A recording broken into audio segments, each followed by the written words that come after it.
Bonjour, ça va? Tu connais les Panthères 21? Alors oui, puis non. Qui sont les Panthères 21?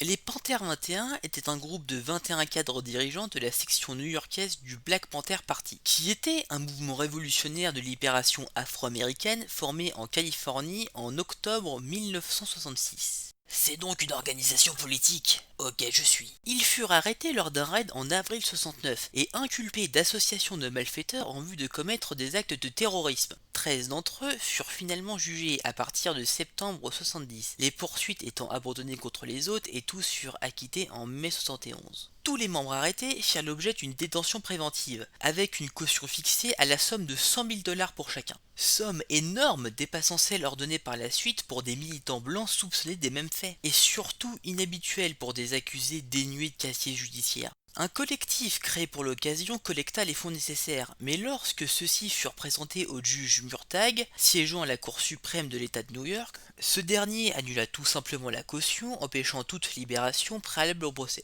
Ils ont le droit de faire ça? Pendant 9 mois, jusqu'à ce que le juge Tyler contredise la décision du juge Murtagh, les inculpés furent soumis à une lumière allumée 24 heures sur 24, n'ayant aucun accès à des livres ou des journaux, ni n'étant autorisés à parler avec d'autres prisonniers. L'affaire des Panthères 21 fit l'objet d'une intense campagne populaire de soutien, allant bien au-delà de la seule communauté noire. Mais ce qu'il faut retenir de ce procès, c'est qu'il montre les inéquités du système judiciaire américain, révélant ainsi un problème social important, car tout le monde devrait avoir le droit à la même justice.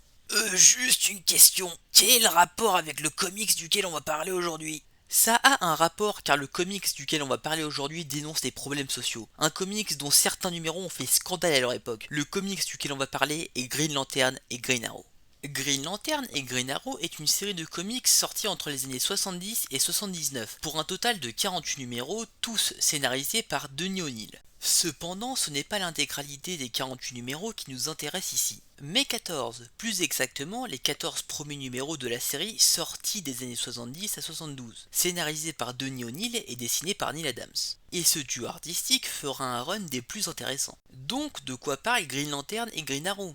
Eh bien, ça parle de la rencontre entre Hal Jordan, le Green Lantern, ce policier de l'espace, fier porteur de l'anneau des Green Lantern, convaincu de son juste combat en luttant à travers tout le cosmos, et de Green Arrow, ce justicier de la rue, cynique et en colère contre les travers de la société. Ça va, t'es sûr qu'ils suivent là?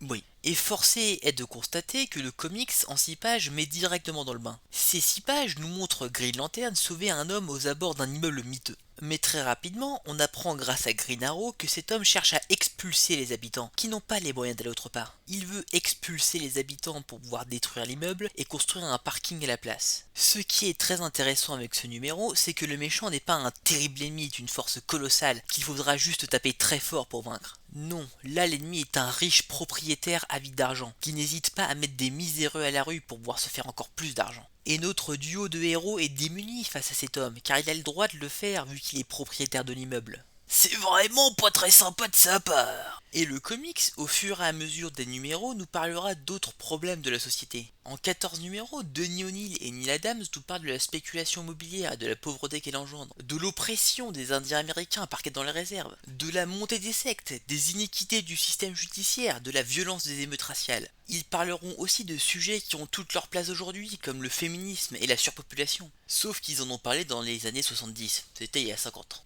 Et Neil Adams et Denny O'Neil nous parleront aussi dans 2 numéros qui ont fait scandale à l'époque aux États-Unis, de la drogue et de ses dangers. Eh bah dis donc, c'est un numéro qui dénonce, mais quel intérêt de lire ça aujourd'hui? Je peux comprendre qu'on se pose la question, car après tout, les problèmes des années 70 ne sont pas ceux que l'on a aujourd'hui. Ce comics peut paraître un peu daté, un demi-siècle au minimum, mais justement, ça fait que ce comics devient une assez intéressante capsule temporelle, témoin d'une époque. Une capsule qui nous permet de voir et de réfléchir aux problèmes de cette époque. Et peut-être que c'est en connaissant mieux les problèmes du passé qu'on réussira à régler ceux du futur.